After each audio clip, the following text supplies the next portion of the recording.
Oui, je sais, les députés s'amusent et pendant ce temps-là, la France s'enfonce. Mais moi, j'ai 3 bonnes nouvelles. C'est votre argent, c'est votre week-end, ça change pas. Mais ce qui change, c'est que c'est pas une émission exceptionnelle. Bah non, c'est une émission spéciale, très spéciale même. On s'est posé une question très simple. C'est une période d'incertitude, évidemment politique en France, mais aussi aux États-Unis, mais aussi des marchés qui sont au plus haut, le Bitcoin qui est très volatile, les taux qui remontent puis qui rebaissent. Et on se dit, est-ce que c'est une période compliquée pour placer son argent dans cette période d'incertitude économique, financière et fiscale? Au sommaire aujourd'hui, ça va être, donc, quelle est l'allocation d'actifs qu'il faut privilégier? On va essayer de vous donner des conseils pratiques. Face à la crise politique en France, quelle allocation d'actifs doit-on privilégier? Quels sont les placements adaptés aux périodes d'incertitude? Est-ce qu'il y a des placements qui sont faits pour ce type de période? Est-ce qu'il faut réduire son exposition à la bourse? Le CAC est proche de ses records, les indices américains enchaînent des records, puis rebaissent un peu, puis remontent, la tech, on parle tous les jours d'une bulle de l'IA qui n'explose pas. Qu'est-ce qu'il faut faire sur la bourse? Un particulier peut-il et doit-il, on verra ça en deuxième partie de l'émission, investir sur des actifs non cotés? C'est très à la mode, hein, les private assets, le private equity, donc les actifs non cotés, la dette privée. Est-ce qu'il faut continuer à acheter de l'or? Est-ce qu'il faut acheter du bitcoin ou des cryptos? Quelle crypto? Et puis on parlera dans la deuxième partie d'un fonds qui fait l'actualité, c'est le fonds défense de la BPI, hein, qui est ouvert au retail. Et on se posera la question de est-ce qu'on doit souscrire à ce fonds? Est-ce qu'un particulier à qui on ouvre la voie maintenant sur l'investissement direct dans la défense doit investir? Mais vous le savez, pour une émission exceptionnelle, il faut des invités exceptionnels. Mais pour une émission spéciale, il faut des invités très spéciaux. Donc j'ai le plaisir de vous présenter notre Jedi du placement. Alors d'habitude, je fais une présentation un peu humoristique, mais là on n'a pas le temps. Claire Balva, vous êtes directrice générale de la DAN. D'abord, merci d'être venue. Merci à vous. On vous voit très souvent, quasiment tous les vendredis, chez notre ami Guillaume Sommerer. Vous êtes madame crypto chez BFM un peu, hein? J'essaye. C'est quoi la DAN? La DAN, c'est la Fédération professionnelle des entreprises du secteur crypto, tout simplement. D'accord. Donc on a un peu Donc plus c'est un d'une secteur centaine de professionnel. Tout à fait, c'est une industrie aujourd'hui. Absolument. Alain Pitou, que vous connaissez bien, notre spécialiste allocation d'actifs. On ne pouvait pas faire une émission sur l'allocation d'actifs et le placement sans le consulter. Alain, ça va? Ça va. Vous êtes toujours consultant. Qu'est-ce que vous êtes en fait? Consultant, voilà. Consultant, vous avez. On a oublié le SG? Non, je n'ai pas oublié, mais c'est un peu plus dur en ce moment. Donc je dis plus consultant SG, voilà. C'est fini. Eric Lewin, alors, qui a changé de poste. Vous allez nous expliquer ce que vous faites. Vous êtes stratégiste action chez Bourse Direct, nos amis de Bourse Direct. C'est quoi votre job? Bourse Direct, 400 000 clients. Je leur fais toute la stratégie sur les valeurs small et mid, quelle valeur acheter, quelle valeur vendre, des vidéos, des entretiens avec des patrons, des newsletters. Très bien. Je reviens dans mon domaine de prédilection. Super, écoutez, ça va être bien. Je suis assez content parce que Elle Finance, vous me charriez en disant que j'étais le seul salarié. Maintenant, Bourse Direct, on peut moins me charrier là-dessus. Et Pascal Sévy, elle aussi, on ne pouvait pas faire une émission sur les placements sans avoir notre spécialiste de la location. Vous êtes directrice commerciale Banque Privée France du groupe Lombard-Odier. Bonjour Pascal. Je vous demanderai à Alain et Pascal de rester en deuxième partie de l'émission parce qu'on va rester sur cet esprit. Ça veut dire que nous, on est virés, quoi. Ouais, vous êtes virés. Enfin, vous, Claire, je l'aurais bien gardé, mais il n'y avait pas de place. Vous, j'ai vraiment pas hésité. Avant de commencer à attaquer la première question, je voulais juste faire un tour de table rapide. Pascal, est-ce que c'est une période moi, j'ai l'impression que c'est une période particulièrement compliquée pour gérer son argent en ce moment. Sincèrement, moi, ça fait 25 ans que je fais ce métier et ça fait 25 ans que c'est des périodes compliquées. Il n'y a jamais une année de marché qui est facile. Il y a toujours des indicateurs, des changements de paradigme, une classe d'actifs qui marche mieux qu'une autre, tout à réinventer dans les portefeuilles. Donc, c'est pas particulièrement compliqué aujourd'hui. Il y a plein de questions à se poser, plein d'écueils à éviter et la clé, comme toujours, c'est la diversification. Alain, quand même, crise politique en France. Crise un peu sur la dette, hein. On dit la dette 100% du PIB dans le monde, c'est quand même un vrai sujet. Les indices américains au plus haut, l'or au plus haut. Est-ce que c'est un contexte normal pour vous? Vous dites comme Pascal, business as usual. Moi je suis comme Pascal sur ce qui s'est passé dans le temps. On a vu 50 fois des périodes comme ça. Ce que je trouve assez... On a vu 50 fois des périodes comme ça, vous trouvez? Certitude. Moi, j'ai jamais vu des périodes où on me dit, il suffit de faire ça pour que ça marche. Jamais vu ça. L'année dernière, j'ai trouvé que c'était relativement simple parce qu'on avait des taux d'intérêt assez élevés, on avait une une bourse qui n'était pas encore au plus haut. Et d'ailleurs, les performances des allocations d'actifs même équilibrées étaient assez bonnes. Pardon. Ouais. Mais gros écarts quand même. Moi, je trouve que ce qui est troublant en ce moment, c'est justement c'est ce que vous disiez. C'est-à-dire qu'il y a un contexte général d'incertitude, de doute, de questionnement, de peur même. On voit régulièrement des investisseurs qui disent qu'ils ont peur d'investir en ce moment. Et en même temps, les marchés sont au plus haut partout. Et avec des taux qui sont orientés à la baisse. Donc, cette espèce de climat un peu négatif autour d'un marché aussi élevé, on n'est pas du tout dans des périodes d'euphorie comme on a pu connaître dans le temps aussi. C'est-à-dire on n'est pas dans une période d'euphorie, mais les marchés sont euphoriques. C'est ça que vous nous dites ? C'est très bizarre. C'est-à-dire que moi, j'ai connu la période de la bulle techno. Enfin, c'était complètement dingue. Vous achetiez le lundi, vous faisiez 10-15% dans la semaine. Il y avait un environnement très, très spéculatif, très, très, très positif autour des marchés qu'on n'a pas du tout en ce moment. Donc, un environnement quand même un peu particulier. C'est compliqué, je trouve. Ce que dit Alain, des marchés qui sont au plus haut alors qu'on a un climat d'incertitude qui est quand même très fort, hein, on ne peut pas le nier. Ça vous... Non, mais vous savez, on a le sentiment que les marchés sont guidés par deux choses. C'est la baisse des taux d'intérêt qu'on aura en Europe ou aux États-Unis et la bulle qui n'en est pas une pour moi, parce que j'ai regardé tous les ratios des boîtes Internet aux États-Unis et des boîtes dans la tech. Non, l'IA. Très franchement, Nvidia, c'est à 45 fois les bénéfices. Microsoft, c'est à 35 fois les bénéfices. Alors... Broadcom, mais attendez, et en France, Essilor, ça vaut 34 fois les bénéfices. Hermès, ça vaut 40 fois les bénéfices. Donc il y a une bulle en France aussi. Et en plus, c'est des boîtes qui sont rentables et c'est des boîtes qui, pour financer leur stratégie, ne passent pas par l'endettement, mais passent par leur free cash flow. Donc pour moi, il n'y a pas de bulle, donc il n'y a pas de raison que les marchés baissent pour le moment, d'autant plus qu'on se rend bien compte qu'avec Trump, même s'il souffle le chaud et le froid, les investisseurs se disent que finalement il revient à la raison. On a vu avec la Chine où ça a baissé un lundi, puis après c'est remonté. Donc non, il n'y a pas de grosses inquiétudes pour moi à attendre pour le moment. Claire, vous êtes dans un marché qui a l'habitude de la volatilité, donc j'imagine que cette discussion sur est-ce que c'est un climat particulier pour votre environnement crypto n'est pas un sujet ? Pas particulièrement en réalité. C'est vrai que quand on est dans la crypto depuis longtemps, on ne regarde pas les cours tous les jours. Et on en parlait tout à l'heure en dehors du plateau. Vous me disiez les cours sont baissiers depuis quelques jours. En réalité, moi, je le savais à peine. Et c'est pas ce crack-là, comme je l'entends dans les médias, qui fait peur quand on est dans la crypto depuis longtemps. C'est vrai que les prix des cryptos ont quand même nettement augmenté depuis 1 ou 2 ans. Évidemment. Et donc aujourd'hui, on a ce sentiment d'un marché qui a été haussier. Et donc certains investisseurs ont peur désormais que ça baisse. Mais ce qu'on observe surtout dans la crypto, c'est aussi un changement du type d'investisseur. On a beaucoup plus aujourd'hui d'investisseurs institutionnels. On a eu les ETF aux États-Unis qui ont aspiré beaucoup de liquidités. Et donc c'est plutôt ça qui rend la période particulière dans la crypto. C'est que finalement... c'est un changement d'environnement. Exactement. C'est-à-dire, vous dites c'est moins un instrument spéculatif. Bon, ça le reste encore de particuliers un peu excités. Et plus, aujourd'hui, on voit vraiment ces institutionnels arriver sur le marché ? Oui, très très largement. Alors ça dépend évidemment des actifs. Vous savez que la crypto, c'est pas homogène, mais en tout cas sur Bitcoin, qui est quand même la plus grande aujourd'hui, qui représente la majorité du marché, on voit vraiment ce changement et les cours ne sont plus tellement drivés par ce que vous appelez des particuliers un peu excités, mais vraiment par des grandes entreprises et des grosses institutions qui investissent très largement dans Bitcoin. Donc ça, c'est quand même un changement de paradigme, mais c'est pas, au contraire, c'est pas vraiment un climat d'incertitude, c'est plutôt un climat institutionnel, ce qui est plutôt pas mal.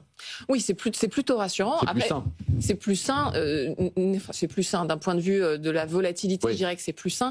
En revanche, du point de vue de la centralisation de la liquidité, ça l'est peut-être un peu moins. Ça, c'est un autre sujet. Vous nous expliquerez. Allez, on passe tout de suite au premier sujet. Les sujets que je vais vous poser, je vais commencer par nos deux spécialistes de l'allocation. C'est quoi l'allocation d'actifs, Alain, adaptée à cette période d'incertitude ? C'est-à-dire, avant de rentrer dans le détail des poches, aujourd'hui, compte tenu de ce climat, qu'est-ce qu'on doit privilégier ? Est-ce qu'on doit aller sur des placements un peu sans risque ? Il y en a qui rémunèrent pas mal puisque les taux d'intérêt sont élevés. Ou est-ce qu'au contraire, il faut être risk-on ? Alors on va expliquer aux gens qui nous écoutent. Peut-être vous pouvez nous expliquer les différents profils déjà. Ouais, très rapidement, je dirais les profils et puis le type d'investisseur. C'est vrai que si vous êtes un investisseur institutionnel ou que vous êtes gérant d'actifs, vous avez ce qu'on appelle un objectif de gestion qui vous assigne, on va dire, un benchmark qui peut être 20% actions, 30% actions, 50, 60, 80, 100. Et puis après, il y a les particuliers. Voilà, moi je parle particuliers. Ouais, là, si on est vraiment sur les particuliers, moi je dirais que les choses sont un peu différentes parce que déjà, on n'est pas perturbé par son benchmark à essayer de le battre tous les jours. On a juste un objectif global un peu long terme. On est perturbé par sa performance quand même. Oui, c'est ça. Oui, mais qui est plus une performance absolue et qui peut se permettre de rater des mouvements de hausse pour éviter des mouvements de baisse très tranchés. Alors je dirais qu'on est plutôt dans cette période-là en ce moment, c'est-à-dire que les marchés ont bien performé. Donc je pense qu'on peut tranquillement se dire j'élimine un peu de risque pour une période qui peut être un peu plus chahutée. Je garde un peu des investissements risqués, toujours, évidemment, mais je peux me permettre de prendre des bénéfices parce qu'il y a aussi un élément qui est assez simple, c'est ce que disait un peu Eric tout à l'heure, c'est que arriver... si vous commencez à citer Eric... arriver à ces niveaux de valorisation... Il a déjà un melon énorme. C'est une pastèque maintenant, c'est un melon. Arriver à ces niveaux de valorisation... Depuis qu'il a trouvé un job, il était chômeur depuis 20 ans, il a trouvé un job. Attendez, laissez-moi finir. C'est mon Graal, c'est vrai, Marc. Arriver à ces niveaux de valorisation, il faudrait vraiment... encore plus de baisse de taux d'intérêt, encore plus de résultats, encore plus de croissance pour vraiment extérioriser des performances exceptionnelles. Donc je pense qu'il va y avoir à un moment donné une forme de plateau qui va se mettre en place sur les marchés. Donc c'est peut-être pas un moment pour être investi à fond la caisse sur les actions ou sur les actifs risqués. Donc on reviendra tout à l'heure sur l'allocation que vous proposez. Pascal, aujourd'hui, peut-être nous rappeler les principes de l'allocation d'actifs. Oui, bien sûr. Déjà, pour rejoindre ce que disait Alain, l'allocation d'actifs pour un particulier... Vous n'êtes pas du tout comme les émissions habituelles. C'est votre argent, comme disait Alain, comme disait Eric. D'habitude, vous envoyez des pics.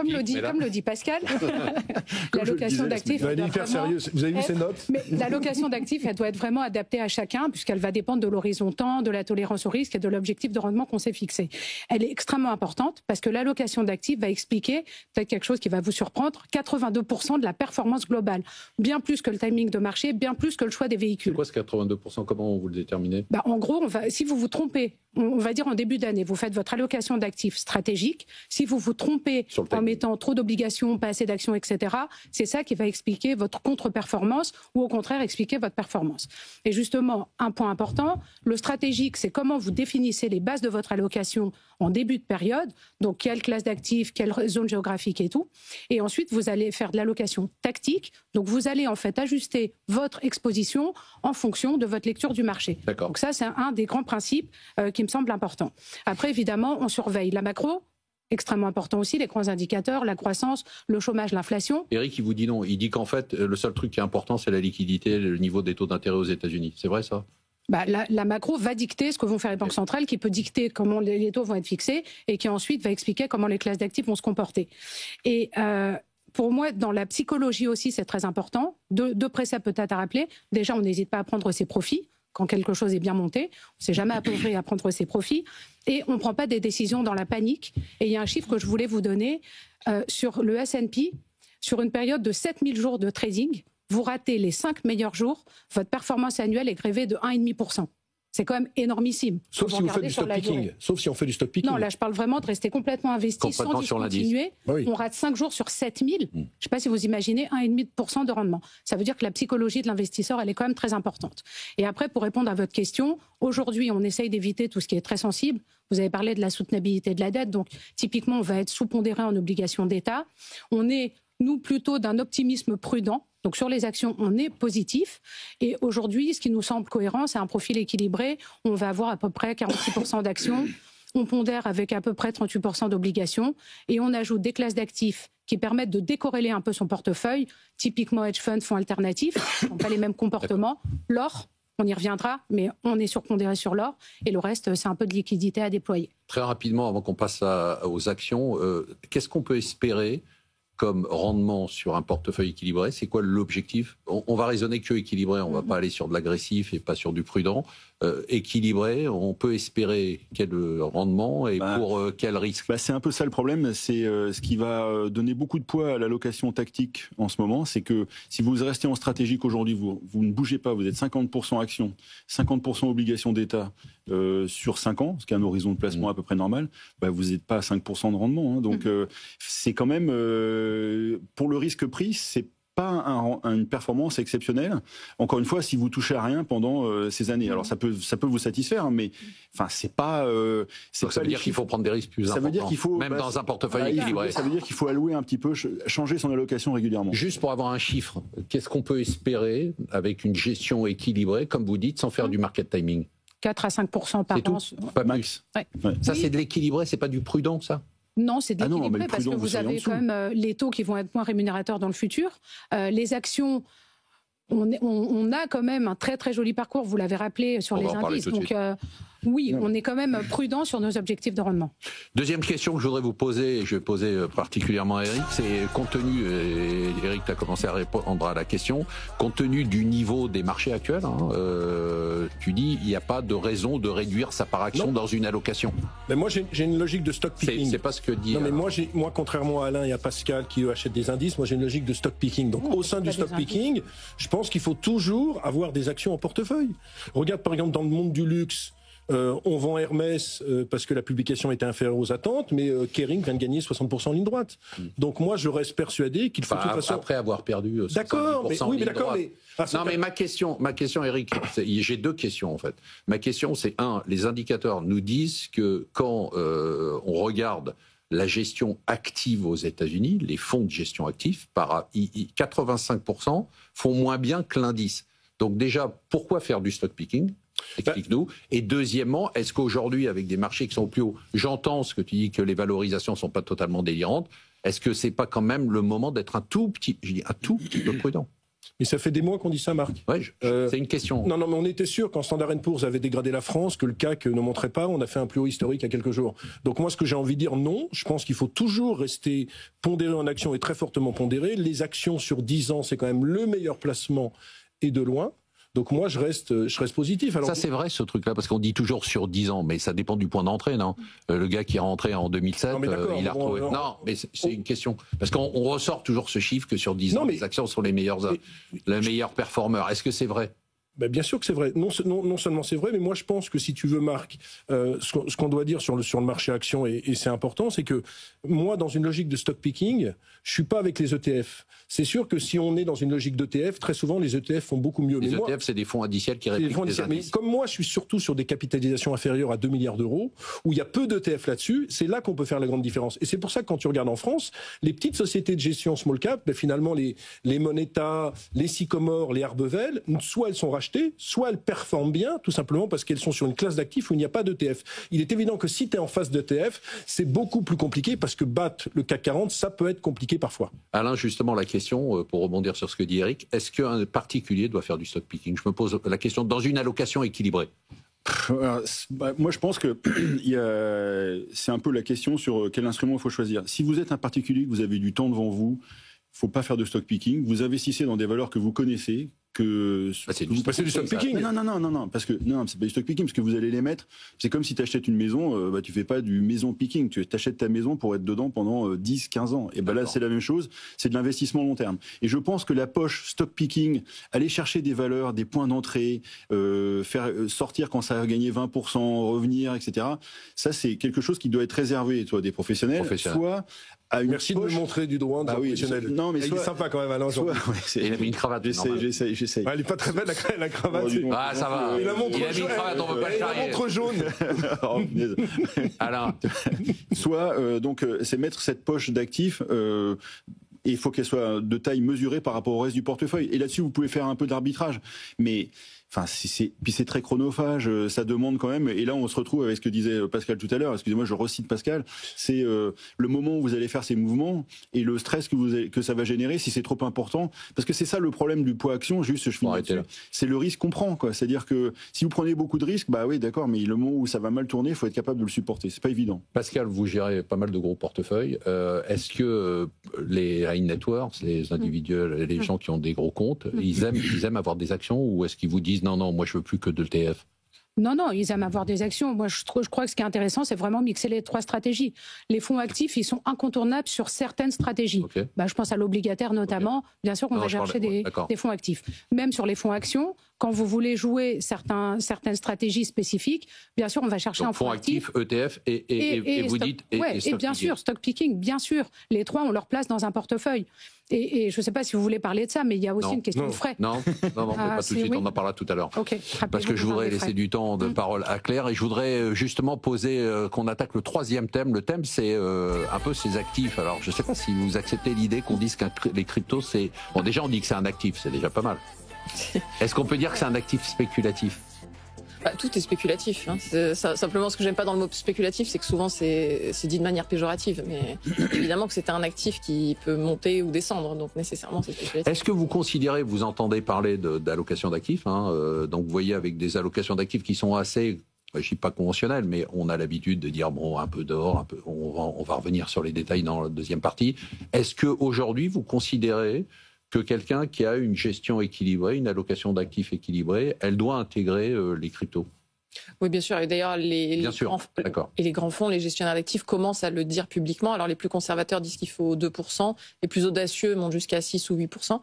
De Bitcoin. Je le précise quand même, parce que quand on dit crypto ou monnaie ou crypto-actif, on peut parler de beaucoup de choses différentes. Aujourd'hui, la place de Bitcoin dans un portefeuille équilibré, elle est démontrée et elle est sue par la plupart des grands gestionnaires d'actifs sur la planète qui commencent d'ailleurs à investir dans Bitcoin, non seulement parce qu'ils ont une demande de leurs clients, mais aussi parce qu'ils se rendent compte, avec les données qu'ils ont, que cette diversification, elle est saine et qu'avoir un peu de Bitcoin dans son portefeuille, ça permet d'avoir une meilleure performance globale.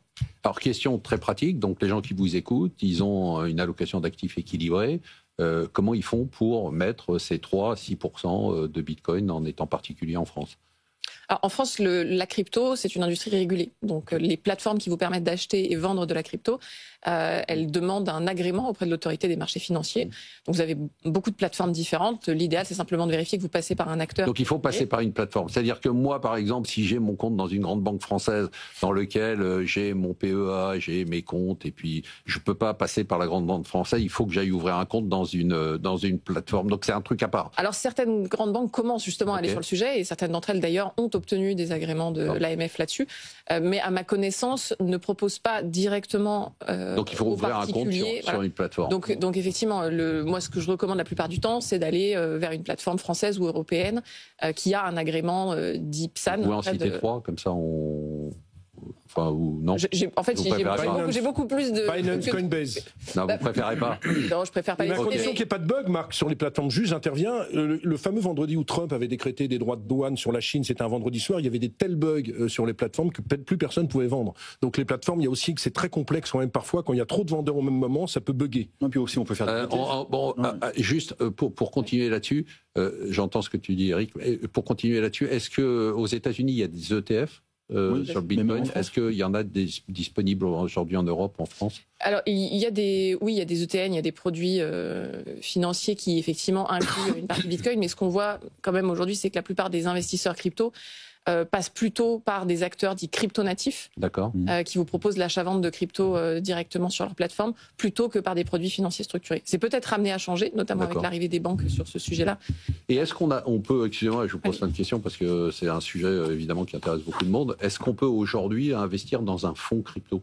C'est-à-dire en France, si moi je me dis j'y connais rien, je vais pas commencer à ouvrir un compte, il y a des gens qui font ça toute la journée, est-ce que ça existe ou est-ce que pour l'instant la réglementation ne permet pas de donner d'avoir des fonds crypto ou d'avoir un mandat de gestion crypto? Alors, je ne suis pas sûre de comprendre ce que vous entendez par fonds crypto. C'est-à-dire de dire, comme on a un fonds d'action, voilà, fonds actifs, quoi, pas simplement ETF, quoi, de dire un gérant, comme il y a Moneta sur les small caps, est-ce qu'il y a un gérant à qui je peux dire, bah tiens, voilà, je te transfère de l'argent et puis tu gères mon portefeuille de crypto? Alors oui, aujourd'hui, vous commencez à avoir en fait d'ailleurs des produits qui se développent pour les conseillers en gestion de patrimoine pour leur permettre d'investir en crypto pour le compte de leurs clients. C'est ça. Mais effectivement, il y a plein de petits, je dirais pas blocages, mais je dirais plutôt petits obstacles réglementaires qui font que c'est pas si simple que ça, et qu'effectivement les conseillers en investissement financier, en gestion de patrimoine ont un peu de mal encore à conseiller leurs clients là-dessus. Alain, très rapidement. Il y a des ETF, on peut quand même faire des ETF, les ETF BlackRock et Amundi qui va lancer un ETF. Les ETF BlackRock, ils sont indexés sur le Bitcoin. Mais en France, en France, peut-être pas tout le temps, mais sur les comptes titres, vous pouvez. Rien ne vous empêche. Et puis il y a Tobam quand même qui fait des fonds. Alors où il y a de la gestion active. Tobam, c'est une société de gestion qui a des fonds. Mais régulés. Régulé, bien sûr, c'est une boîte française, gérée, voilà, et qui fait des fonds avec des arbitrages sur des Bitcoin compagnies. Donc, c'est un type de gestion particulier autour du Bitcoin, mais c'est intéressant. On peut acheter, oui, il y a des actions, il y a des sociétés qui se transforment en Bitcoin Treasury Company. La plus célèbre au monde, c'est Stratégie, qui était MicroStrategy aux États-Unis, qui est un éditeur de logiciel qui met toute sa trésorerie en Bitcoin. Et il y en a en France aussi, il y a Capital B qui a fait ça, Lex Blockchain Group. Il y a à boire et à manger. Il y a à boire et à manger, mais les parcours ont été stratosphériques. Non mais attendez, je ne dis pas qu'il faut faire ça, je dis que si vous, Marc Fiorentino, vous voulez pas aller chez Coinbase, vous voulez pas acheter d'ETF, il y a ce troisième process qui consiste à acheter des petites sociétés cotées qui n'investissent leur trésorerie dans le Bitcoin. Ça fait du levier, quoi. Il y a du levier, non, il y a du levier. Je dis pas que c'est la meilleure façon. Énormément de volatilité. Il y a énormément de volatilité, mais j'essaye d'apporter ma toute petite pierre à l'édifice de Claire. Juste en une seconde, Pascal, est-ce que vos clients, eux, ont des actifs numériques, la plupart de vos clients chez... Ils peuvent, mais pas chez nous. Pour nous, désolé, ça rentre pas dans notre budget de risque en fait, parce que pour le coup, je crois qu'on a 109% de volatilité depuis mi-2010 sur le Bitcoin, et ça rentre pas dans nos budgets de risque qu'on alloue à nos portefeuilles. Ça dégrade trop la volatilité globale. Donc pour ces raisons-là. Mais Claire vous dit 3%, 3% ça. C'est pas parce qu'aujourd'hui c'est mieux régulé que la vol passée est derrière nous. D'accord. Donc nous, on est quand même très prudents par rapport à l'équilibre global du portefeuille. Je ne dis pas que c'est un mauvais placement, je dis juste que ça, pour nous, ne rentre pas dans une allocation d'actifs aujourd'hui.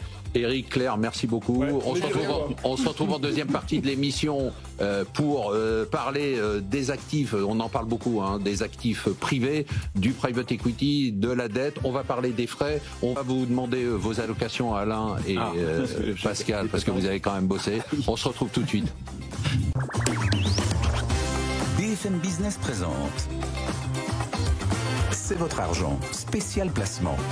Marc Fiorentino. Spécial placement qu'on a voulu faire pour vous parce qu'on considère que c'est une période d'incertitude et qu'en période d'incertitude, moi je trouve, alors les gens qui étaient là en première partie m'ont dit non, arrête de t'inquiéter, c'est facile en fait de gérer pendant cette période. Moi je trouve que c'est très compliqué. Et en deuxième partie de l'émission, on va se retrouver avec Joséphine, j'avais dit, L'Oréal. Vous êtes responsable du patrimoine privé chez Montefiore Investment. Oui, tout à fait. Montefiore, c'est quoi? Alors Montefiore, c'est un des acteurs phares du private equity en Europe. Okay. On est une société de gestion française, indépendante. On gère environ un peu plus de 5 milliards d'euros. Et finalement, aujourd'hui, cette année, on fête nos 20 ans. Ah, et ça fait 20 ans qu'on fait la même chose. Nous, notre métier, c'est d'accompagner des entreprises qui ne sont pas cotées en bourse et les aider vraiment à accélérer leur développement, leur croissance. Vous êtes vraiment dans le métier de l'actif privé, en particulier du private equity, puisque vous ne faites pas de dette, on y reviendra pour l'instant. On est vraiment sur le buy-out, exactement. Une belle success story. Alain Pitou, que vous connaissez, donc je ne le présente pas, il est consultant. Hein. Et puis on reçoit pour cette deuxième partie d'émission Gorka González Garcia. Gorka, vous êtes directeur activité retail de BPI France. Qu'est-ce que vous êtes occupé? D'abord, merci d'être venu. Qu'est-ce que vous êtes occupé en ce moment là, le lancement du fonds BPI France, ça y va, hein, ça marche plutôt bien. On l'a lancé mardi dernier et on a déjà plus de 1500 investisseurs avec plus de presque 7 millions d'euros avec des petits tickets. Dans vraiment notre enjeu de rendre accessible cette classe active auprès des particuliers. Parce que Gorka, je rappelle, on vous avait reçu à une émission, déjà spécial placement, et vous nous aviez expliqué que votre rôle maintenant aussi à la BPI, en tout cas le vôtre en particulier, c'est d'essayer d'amener les particuliers, on va en parler, vers le private equity. Pascal Sévy est resté en plateau avec nous, c'est notre spécialiste. Allocation d'actifs, directrice commerciale banque privée France du groupe Lombard-Odier. Et on va se poser tout de suite une question, on va passer à la base, parce que je voudrais vous poser la question, Joséphine, tout simplement, est-ce qu'un particulier, aujourd'hui, doit investir dans les actifs non cotés, et qu'est-ce qu'on entend par actifs non cotés? Alors, quand on parle d'actifs non cotés, il y a deux grandes familles. Il y a les actifs qui sont financés par la dette. Okay. Donc là, on prête aux entreprises. Ça, c'est ce qu'on appelle la dette privée, c'est ça? Notamment. Okay. Et également les infras et l'immobilier dans cette partie-là. Okay. Et puis, il y a la famille où, en fait, on va financer les actifs par l'equity, c'est-à-dire par les fonds propres. Et donc, on détient une part de l'entreprise, on est actionnaire. Donc et ça, c'est le private equity. Le private equity, le capital investissement en français. Et alors finalement, dans cette partie, dans cette famille, il y a 4 sous-segments qui vont en fait être liés au stade de vie de l'entreprise. Donc pour faire simple, quand l'entreprise, c'est encore qu'une idée, un concept, on est dans ce qu'on appelle le venture capital. Capital risque. Le capital risque en français. Là, évidemment, on recherche la pépite, le on recherche le photo Google. Exactement, on va chercher la future licorne, mais sur ce segment-là, il y a beaucoup de morts, donc c'est beaucoup plus risqué. Et ensuite, l'entreprise, quand elle commence à croître, elle gagne pas encore d'argent, elle n'est pas encore rentable, mais elle a besoin de capitaux pour se développer. Là, on est dans le capital croissance. Il y a le LBO, le capital transmission, où là, l'entreprise est mature, elle est rentable, elle gagne de l'argent, mais elle a besoin qu'on l'aide à passer à l'étape d'après. Là, c'est ce qu'on appelle donc le capital transmission.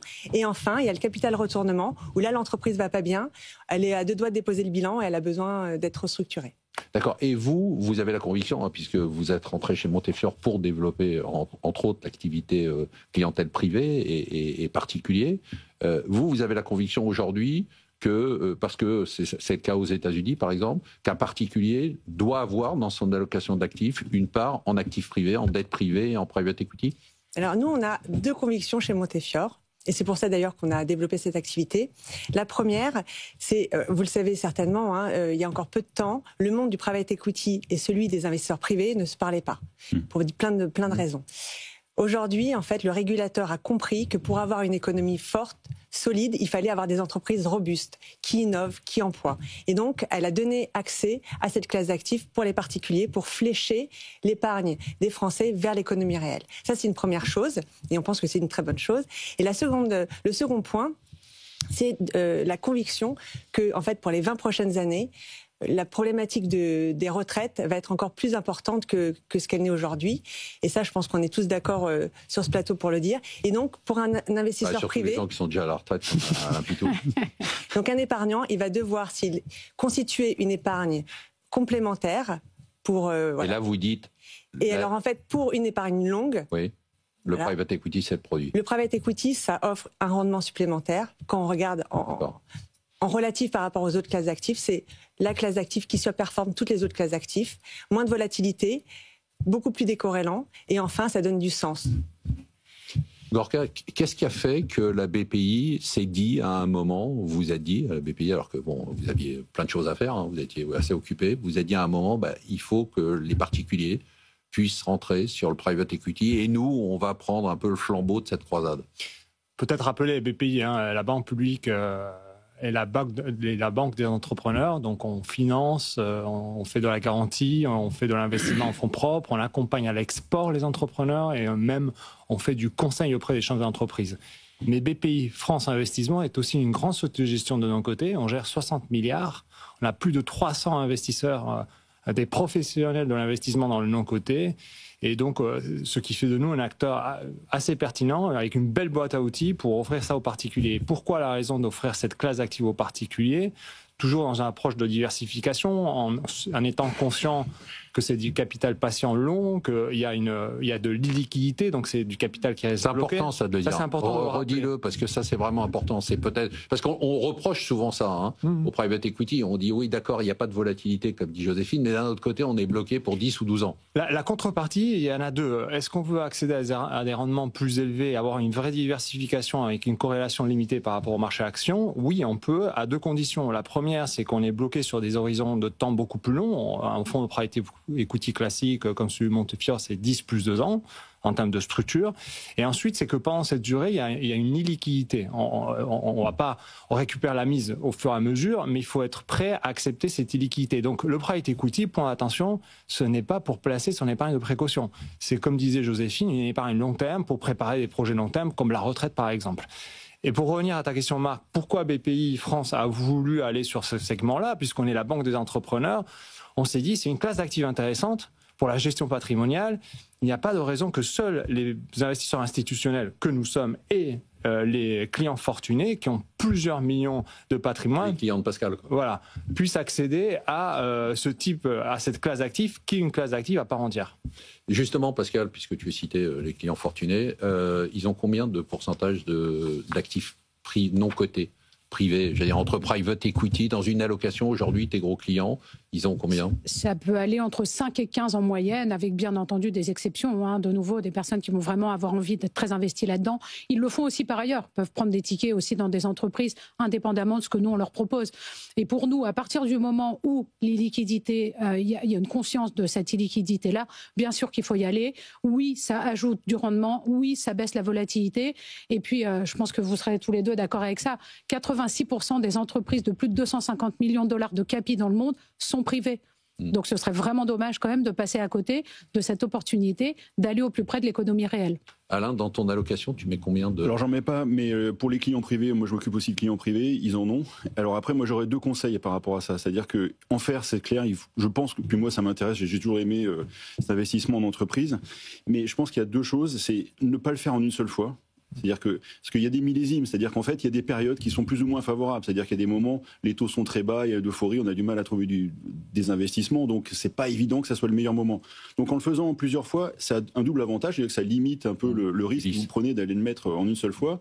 Et puis en plus, au bout d'un certain temps, vous évoquez, il y a des retombées, il y a des tombées qui arrivent.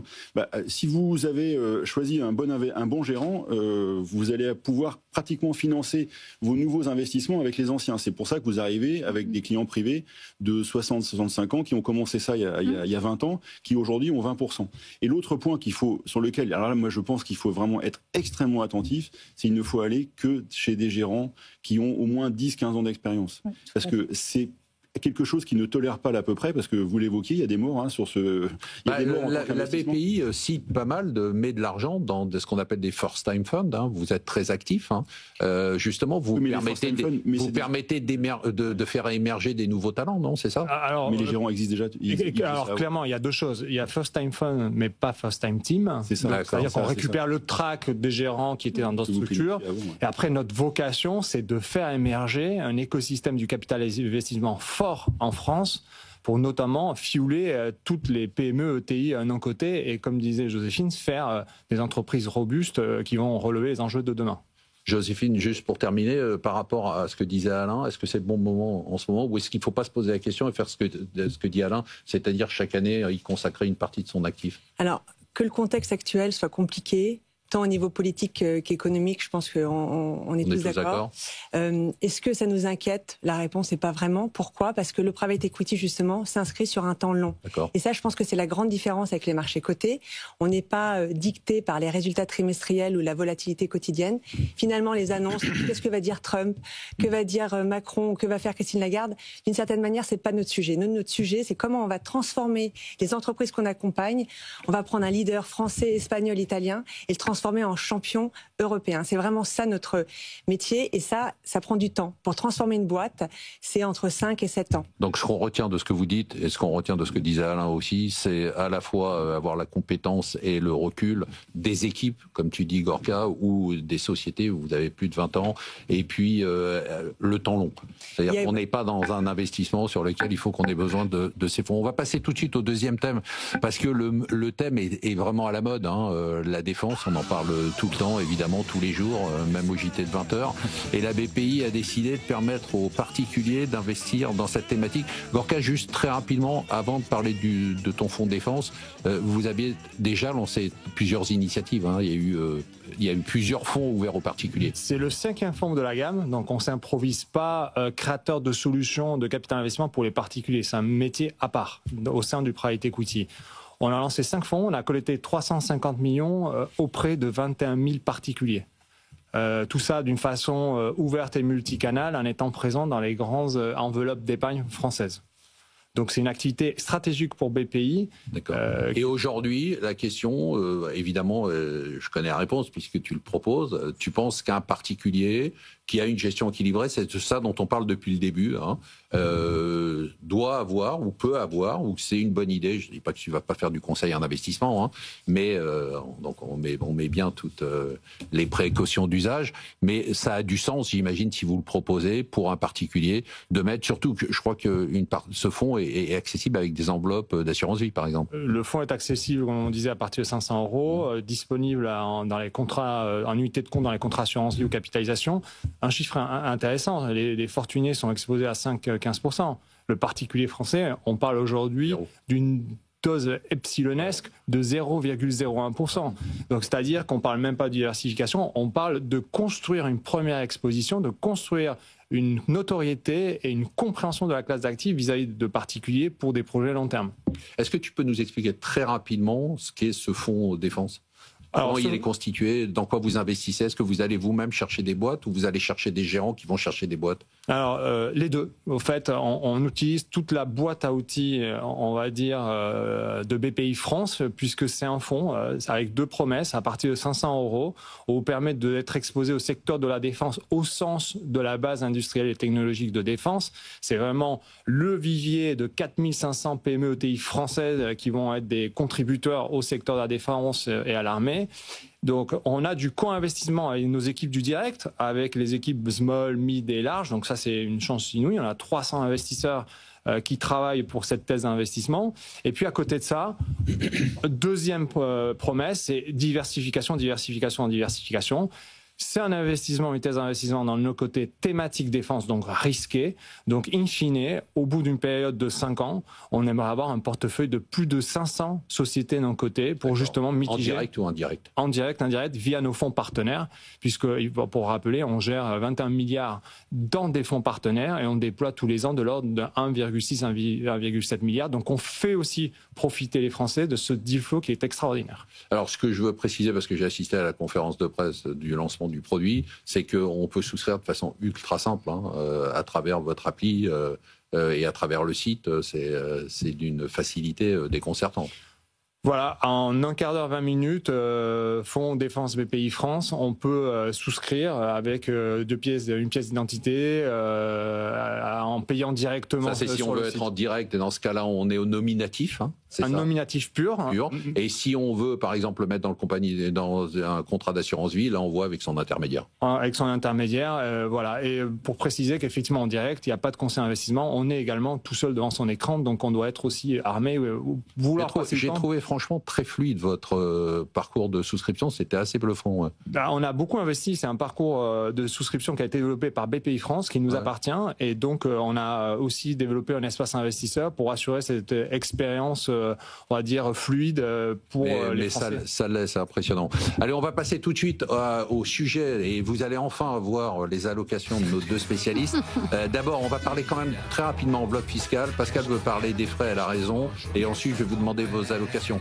Les principales enveloppes fiscales, qu'est-ce qui veut censer, Pascal?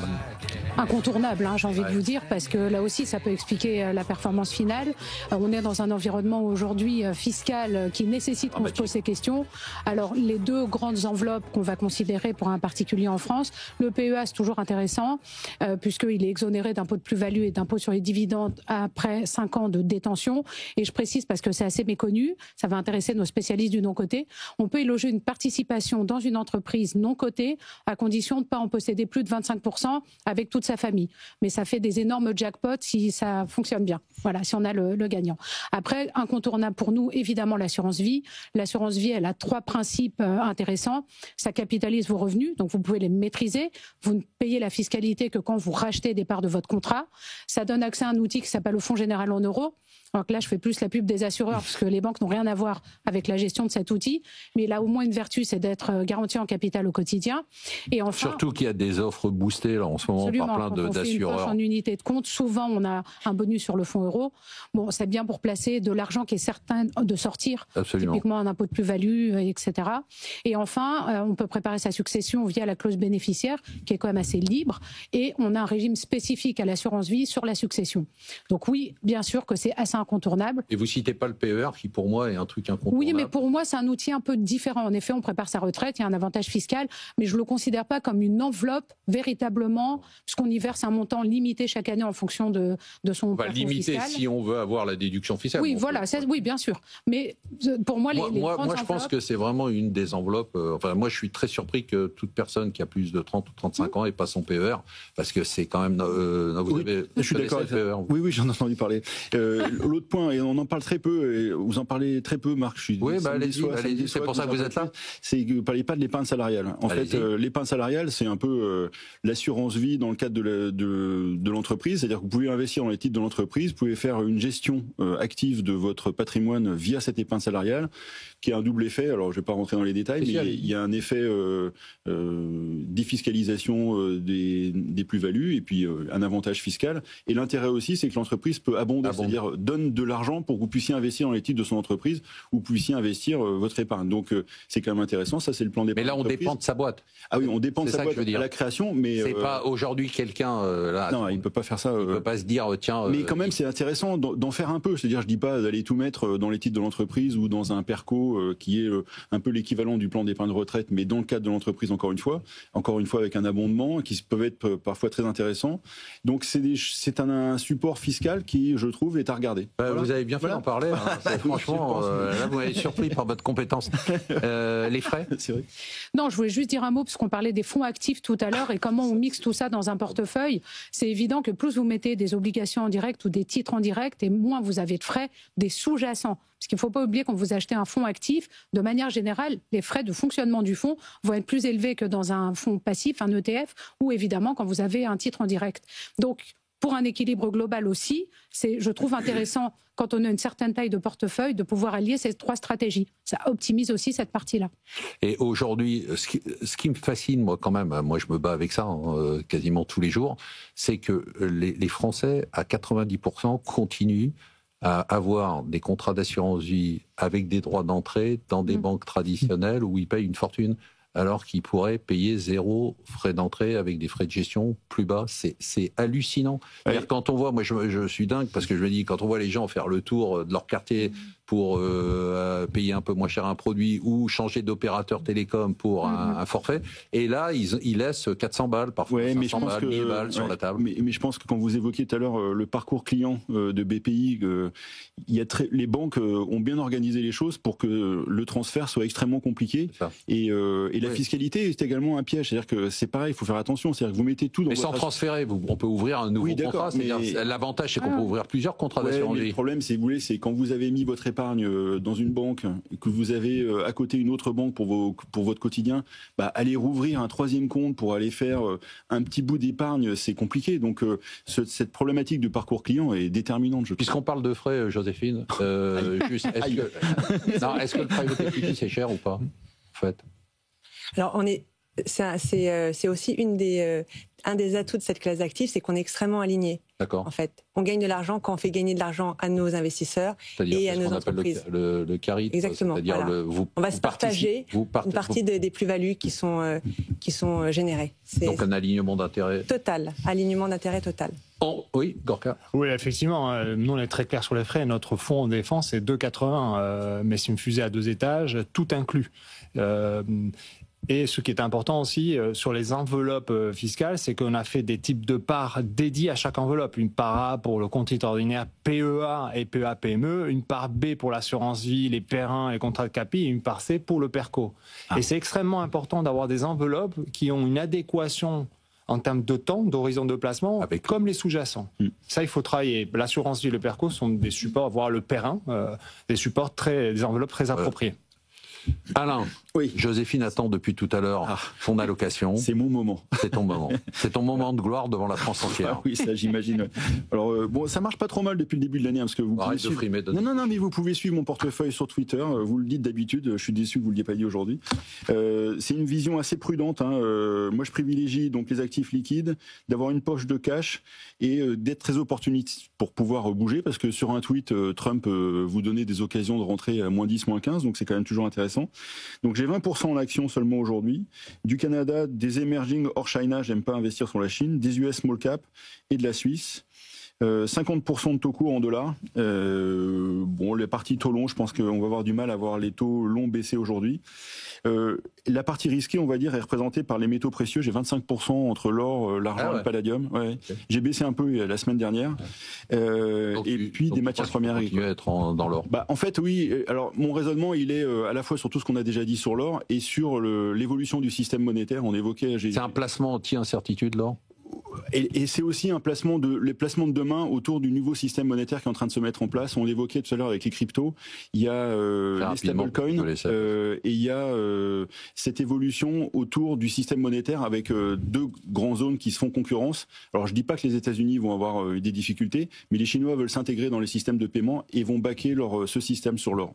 Tu continues, t'as fini? J'ai fini, on peut y aller. Pascal, ton allocation. Pour revenir rapidement donc sur l'équilibré toujours, 46 en action, peut-être plus pour préciser les grandes zones géographiques qui nous intéressent. Aujourd'hui, on est neutre sur l'Europe, on sous-pondère le Royaume-Uni et les États-Unis. Les États-Unis, ça reste incontournable, mais par contre, nous, aujourd'hui, on les sous-pondère pour des questions de valorisation. En revanche, on va aller surpondérer les émergents, on surpondère la Suisse. On va surpondérer également le Japon, qui est en plein renouveau. Les émergents, on trouve que la faiblesse du dollar est intéressante et ils ont pas trop mal négocié leurs conditions douanières aussi côté États-Unis.